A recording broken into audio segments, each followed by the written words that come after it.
থাকি তোমার লাভ কি? একটা উপকার কত, কোনো লাভ আছে? আমি যতদিন থেকে বাঁচি আছি প্রায় 500 বছর থাকি। আমার বাপ মায়ের বয়স প্রায় 1500 বছর। 1,500 বছর হলে তো ওরা আমার নবিক দেখছে। হ্যাঁ, হ্যাঁ, আচ্ছা হোক। কিন্তু এই ধর্ম বিষয়ক যত প্রকার সভা অনুষ্ঠান হয় সবখানে আমি যাই, যা দেখি সব ধর্মের মধ্যে ইসলাম ধর্মটাই ভালো। সবচেয়ে ভালো। হ্যাঁ, যেহেতু অনেকদিন থাকি আমি বাঁচি আছি এই জীবনে 500 বছর। একটা মানুষের হায়াত 500 বছর কখনো হয় না, 5টা মানুষের হায়াতও 500 বছর হয় না। মানুষের হবে না, তবে জিনদের হয়। আমাদের হায়াত একটু বেশি, হ্যাঁ, কিন্তু তোমার বাপ মা এখনো বাঁচি আছে, যাদের 150 বছর বয়স হয়েছে, 1,500 বছর হ্যাঁ তারা বাঁচি আছে, এখনো আছে। কিন্তু তবে মারা গেছে। মারা গেছে। এখন তোমার বয়স, আল্লাহ যদি তোমার 1,000 বছর বাঁচায় কমসে কম, তাহলে তুমি এখন আজকে যদি মুসলমান হও, তাহলে 500 বছর তুমি ইবাদত করতে পারবা। 500 বছর ইবাদত করলে তুমি আমি অনেক জানি না, আল্লাহ তো মানুষের নিঃশ্বাস আর বিশ্বাস নাই। আছে। হ্যাঁ, ওটা ঠিক। সেকেন্ডে সেকেন্ডে মানুষ মরতে পারে, আমরাও মরতে পারি। হুম। এখন 500 বছর বাঁচবো কিনা জানি না। না, মনে করো একটা বংশের নীতি আছে না, যেহেতু তোমার বাপ দাদা মনে করো যে 150 বছর বাহাত পাইছে, তা তুমি কিছু কম পাইলেও মানে 1,000 পাইলে, 1,000 150 বছর না, 1500 বছর। 1,500 বছর। তা 1,500 বছর হইলেও তুমি মনে করো যে 1,000 বছর পাইলা, তো 1,000 বছর পাইলে তোমার এখন 500 বছর বয়স হয়েছে, আরো 500 পাইলে তো আল্লাহর রহমতে তুমি আমল করতে করতে বিশাল অলি হয়ে যেতে পারবা। মৃত্যুর পরে আল্লাহ তোমাকে অনন্তকাল জান্নাতে দিবে। আর এই হিন্দু ধর্ম তুমি নিজেই বলতেছো যেখানে শ্রেষ্ঠ ধর্ম ইসলাম, তাহলে এখানে থাকি লাভ কি? আমিনা তো মুসলমান হয়ে গেল, সে তো তার কপাল খুলে গেল, আলহামদুলিল্লাহ। হয়তো দেখতেছি নাচতে নাচতে আর বাপের বাড়ি চলে গেল। আলহামদুলিল্লাহ। হ্যাঁ, এখন নাচতে নাচতে চলে গেল। নাচতে নাচতে চলে গেল না, খুব খুশি না? হ্যাঁ, খুশি মানে মহা আনন্দে চলে গেল। মহা আনন্দ চলে গেল। আচ্ছা, এই আনন্দের একটু ভাগিদার হও তুই, কদিন আর থাকবো? আমার তো বাপ মাও কেউ নাই, শুধু তাহলে বাপ মায় নাই আর আমার চিন্তা করি লাভ কি? বাপটা আছে, এই বাপটাও তো অনেক সময় সম্পর্ক নাই। 300 বছর থেকে বাবার সাথে কোনো কথা হয় না। বাবা আমার ভুলে গেছে, আমি বাবা ভুলে নাই, যেহেতু জন্মদাতা এখনো মনে আছে। কিন্তু যেহেতু ভুলে গেছে, আমি আর মনে থাকলেও মনত কষ্ট নেই, কষ্ট পায়াটা আবার নিজের জায়গায় থাকি, যাই না। আচ্ছা, আমি তোমাকে বলি, ভালো জন্যই বলি, যেহেতু আমি একজন হুজুর মানুষ, আলেম মানুষ, আমি নিজে আল্লাহকে বিশ্বাস করি, মানি। আমি চাই না যে কোনো জিন জাতি হোক এবং কোনো মানুষ হোক জাহান্নামে যাক।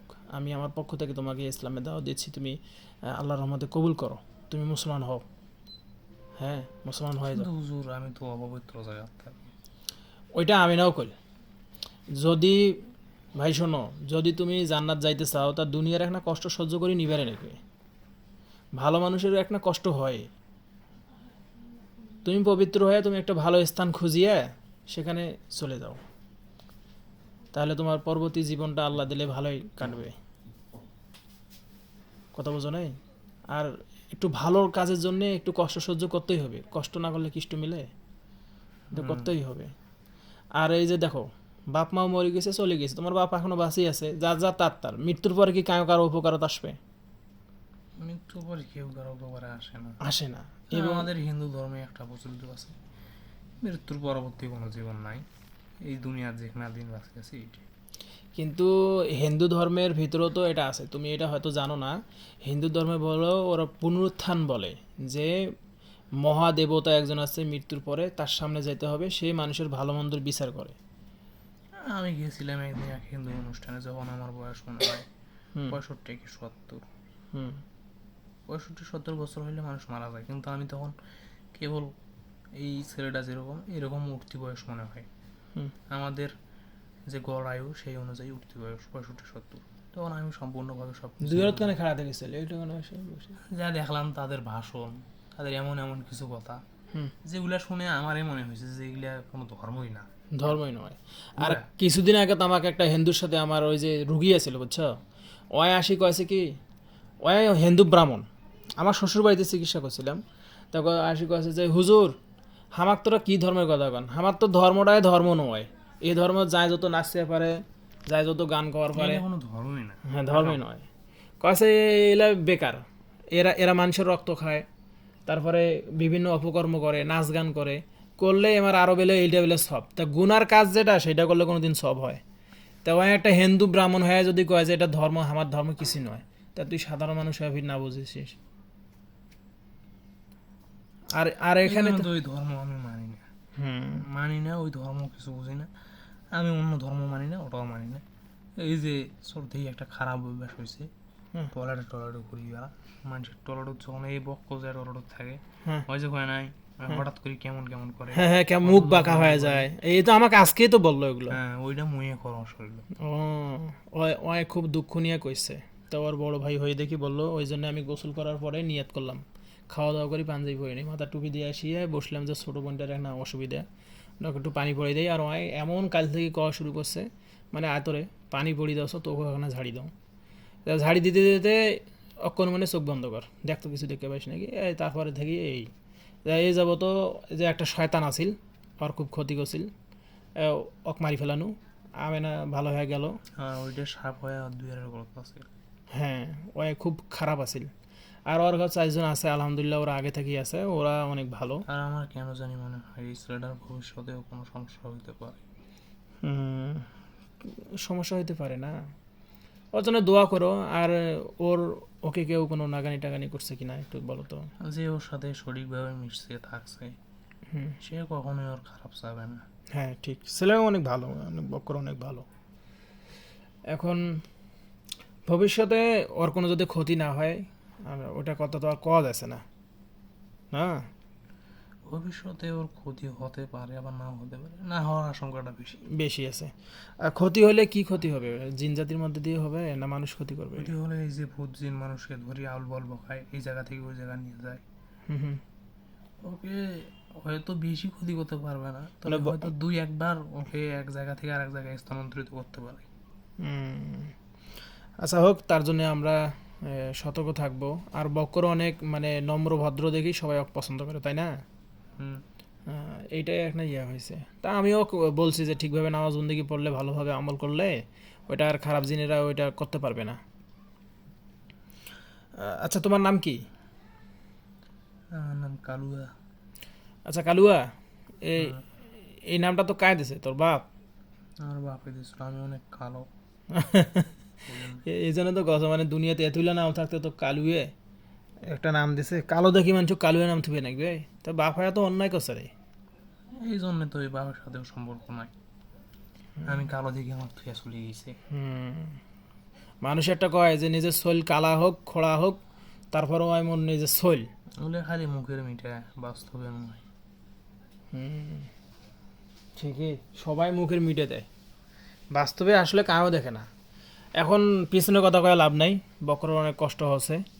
এখন তুই নিয়ত কর, দুনিয়ার ধর্ম বিষয়েও অনেক কিছু বুঝা হল। আমি একজন হুজুর মানুষ, আমিও বুঝলাম। আমি তো অবশ্যই ভালো মন্দ বুঝি কিছু, আমার যা আল্লাহর রহমতে জ্ঞান আছে। এখন আমি মনে করি তুমি মুসলমান হয়ে আল্লাহর রহমতে গোসল টোসল করে তুমি একটা পবিত্র স্থানে চলে যাও। এই রোগীর কষ্ট হচ্ছে ভাই। হ্যাঁ, তা এটা নিয়ত কর আল্লাহর রহমতে, যা কি হইবে হইবে জীবনত, তুই ভালো পথে চলি আয়। এটা তো তুমিও সাক্ষ্য দিলা যে ইসলাম ধর্ম শ্রেষ্ঠ ধর্ম। দাও। হ্যাঁ। এটা তোমার আল্লাহ পাকের একটা সৌভাগ্য যে তুমি আমার সাথে দেখা হয়েছে তোমার, আর আমি তোমাকে এখন মুসলমান করে দিব। মুসলমান করে দিলে তুমি মুসলমান হয়ে গেলা। আর পাশাপাশি তুমি কোনো জিন জাতির কাছে যা মুসলমান করতে গেলেও হয়তো তোমাকে অতিরিক্ত কালো বা নোংরা বলার কারণেও তোমাকে হয়তো সুযোগ দিবে না, কথা বুঝছো? তো আজকে তুমি মুসলমান হয়ে চলে যাও।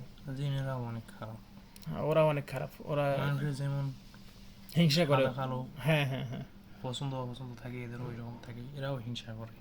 যাদের উচ্চ বংশীয় তারা নিম্নদেরকে এরা দেখতে জাত- পারে না। জাত হিসেব করে এদের ভিতর, যারা একটু বড় জাত তারা নিচু জাতদেরকে, যারা নিচু পদে আছে বা নিচু জাত তাদেরকে কিছুই মনে করে না।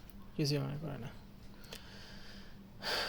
ওই একটা কথাই শেষ, বুঝছো? নিঃশ্বাসের কোনো বিশ্বাস নাই। তুমি মুসলমান হওয়ার পরে যদি মারা যাও তা আল্লাহ তোমাকে জান্নাত দিবে, আর এই অবস্থায় মারা গেলে নরকে চলে হ্যাঁ, যাবে, আমি জানি জাহান্নামে চলে পৃথিবীর যাবে। শ্রেষ্ঠ ধর্ম ইসলাম, কোনো ধর্ম এই ধর্মের সমান নয়।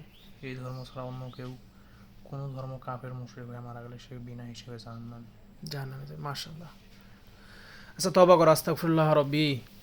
কিন্তু হুজুর কথা হচ্ছে, এই যে আমিন আছে কথা বলছে, হুম সূরা দোয়া কালাম এগুলো আমি কোথায় শিখবো? আচ্ছা তোমার সমন্বয় করে শেখো। ওই যে আমি কইলাম না যে আমার দাদা ওই বীর বাহাদুর আব্দুর রহমান আছে, আর পাশাপাশি আমি তোমাকে শিখিয়ে দিচ্ছি। হ্যাঁ, আমাদের মুসলমান মানুষ এবং জিনের একই অবস্থা। গোসলে 3টা ফরজ। ভালোভাবে কুলি করা, মানে এইভাবে পানি মুখে দিয়ে গড়গড়া করে কুলি করা, তারপরে নাকে পানি দেওয়া। মানে কুলি করবা 3বার, নাকে পানি দিবা এবং আঙ্গুল দিয়ে নাকটা পরিষ্কার করে নিবা, আর গড়গড়া কুড়ি কুড়ি ফেলাই দিবা, তারপরে সমস্ত শরীর ধৌত করা। এই গোসল হয়ে গেল। তা গোসল হইলে তুমি পবিত্র হয়ে গেছো। আর নামাজ পড়তে হলে উজু করতে হয়, আর উজুর হচ্ছে 4 ফরজ। মানে 2 আঞ্জুলের মধ্যে পানি নিয়ে সমস্ত মুখ ধৌত করা 1। তারপরে ডান হাতের কনি পর্যন্ত ধোয়া, কনি পর্যন্ত, বাম হাতের কনি পর্যন্ত ধোয়া। এই গেল 2। হ্যাঁ, 3 নাম্বার এই যে আবার পানি নিয়ে ঝাড়া দিয়ে মাথা মাসে করা। 4 নম্বরে ডান পায়ের টাকনো, এই যে আমাদের গিট এটা আছে, এটার উপরে এতটুকু পর্যন্ত ধুতে হবে 3বার, এতটুকু ধুতে হবে 3বার। ধোয়ার পরে শেষ, আলহামদুলিল্লাহ, এটা উজু হয়ে গেল। তো 4টা খুব সহজ না মনে রাখা? প্রথম হচ্ছে সমস্ত মুখ ধৌত করা, 2 হাতের কনি পর্যন্ত ধোয়া, তারপরে মাথা মাসে করা, 2 পায়ের টাকনো সহ ধোয়া, আলহামদুলিল্লাহ, এটা উজু। আর এটা হচ্ছে গোসল, ঠিক আছে? আর আব্দুর রহমান দাদা সে মাঝে মধ্যে আসে দাদার কবর জিয়ারত করার জন্য। আসলে তুমি সেখানে আমার পরিচয় দিও যে আবু তালহা তোমার নাতি আমাকে মুসলমান করছে, তা আপনি একটু মেহেরবানি করে। আমার মুসলমান বানাইতে চাইছিল। মাশাআল্লাহ, তাহলে আলহামদুলিল্লাহ, তা তোমার টেনশন কি? ওইখানে তুমি আর কিছু দোয়া কালাম, সূরা ফাতিহা, নাচ টাচ এগুলো তুমি কনসি পড়া শিখে নিও। হ্যাঁ, ঠিক আছে, ঠিক আছে। আচ্ছা, প্রথমে আস্তাগফিরুল্লাহ পড়ো, তওবা করো, আস্তাগফিরুল্লাহ রাব্বি। কিন্তু আর একটা বিষয় তো ঠিক করা হলো না। একটা কি? আমি কি এই টয়লেটে থাকবো? না না, টয়লেট মুসলমান হওয়ার পরে আর টয়লেট থাকা যায়? ঠিক আছে, আমি চলে যাবো। আর আমি খেয়াল করবো যেন এইখানে কেউ না আসে ওই টয়লেটে। তুমি আমাদের আশপাশে থেকো। হ্যাঁ, আমাদের বাড়ির যে সামনে ওই যে আম গাছ টাম গাছগুলো আছে, এ পারলে ওগুলোও থাকতে পারো, আশপাশে থাকো। আর তোমাকে এই দায়িত্বটা দিলাম যে ওই টয়লেট এবং এই টয়লেট, এই 2 টয়লেটের মধ্যে যাতে অন্য কেউ খারাপ জিনেরা এখানে না আসে, সেটা তুমি একটু দেখে রাখো। তোমাকে এই পাওয়ারটা দেওয়া থাকলো। আমার ভালো হইতে আগে সময় লাগবে। তুমি ধীরে ধীরে ভালো হও। আর আজকে মুসলমান হওয়ার পরে গোসল করে এই তোমাকে যেভাবে গোসল করার নিয়মটা দিলাম, এই টয়লেট সারি দিলাম, এখানে আর থাকবো না। আর ওরও এখন থেকেই সমস্যা হবে না। আলহামদুলিল্লাহ, ঠিক আছে। তোমাকে ধন্যবাদ। আর এই মুসলমান হওয়ার পরে গোসল করেও কুলি করা, নাকে পানি দেওয়া, সমস্ত শরীর ধৌত করা। আর গোসল করার পরে তুমি একটু জিকির করো, ঠিক আছে? আমি একবার বলি, তারপর শুনি। আচ্ছা, আমার ব্রেনটা কাঁপা থাকে। আচ্ছা।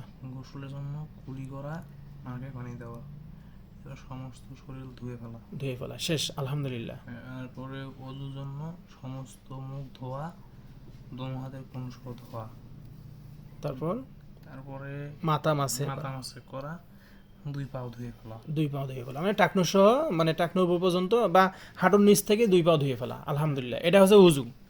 উজু এটা গোসল প্রথম, যদি শরীর নাপাক হয় প্রথম গোসল করা, তারপরে ওয়াক্তের আগে আগে উজু করা, ঠিক আছে? আচ্ছা, ঠিক আছে। আর তওবা করো, আস্তাগফিরুল্লাহ রাব্বি মিন কুল্লি জানবিউ ওয়া আতুবু ইলাইহি লা হাওলা ওয়ালা কুওয়াতা ইল্লা বিল্লাহ।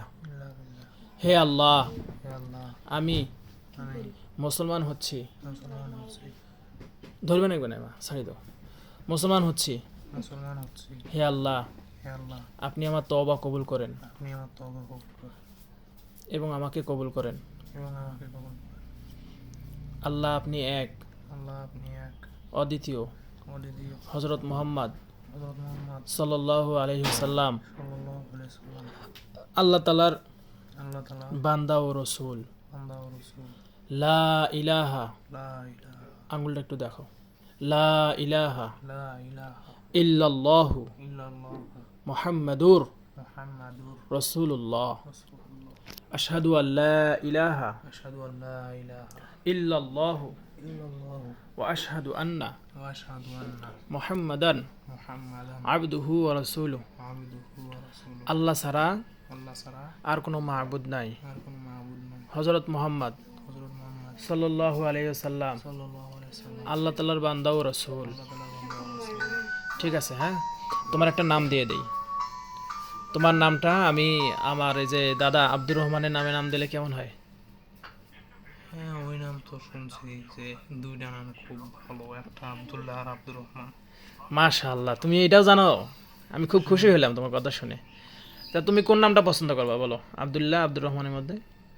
যেহেতু আপনি আমাকে মুসলমান বানাইছেন, আপনি যেটা দিবেন আমি সেটা দিয়ে খুশি। আচ্ছা, তোমাকে আমার নামটাই দেই।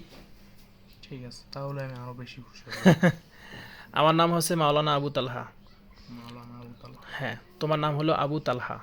আবু তালহা, ঠিক আছে? মাশাআল্লাহ, সুন্দর। হ্যাঁ, এটা সাহাবীর নাম। আচ্ছা আবু তালহা ভাই, তুমি তাহলে আজকে থেকে, এখন থেকে তুমি প্রথম গোসল করবা। গোসল করে পাক পবিত্র হয়ে তুমি, আমি গোসলের জন্য কি আপনাদের বাথরুম ব্যবহার করব নাকি না? আমি তো এটা ছেড়ে দিতে চাচ্ছি। হ্যাঁ হ্যাঁ, না বাথরুমে তো থাকাই যাবে না, বাথরুম ছেড়ে হ্যাঁ। দিতে হয়েছে। তুমি পুকুরে অথবা অন্য কোথাও গোসল করে নিও, ঠিক আছে? আর প্রত্যেক অক্তে অক্তে নামাজ পড়ার চেষ্টা করো। আচ্ছা, এখন নামাজ না পড়তে পারলেও জিকির করো, আর দাদা আব্দুর রহমান যখন আসবে ওর কাছ থেকে কিছু শিখে নিও দোয়া কালামগুলা, ঠিক আছে? ঠিক আছে। তা তুমি আবু বক্করকে অজ্ঞান না করে চলে যাও। বিসমিল্লাহির রহমানির রহিম, যাও, সালাম দিয়ে যাও। আসসালামু আলাইকুম। ওয়ালাইকুম আসসালাম রহমতুল্লাহ।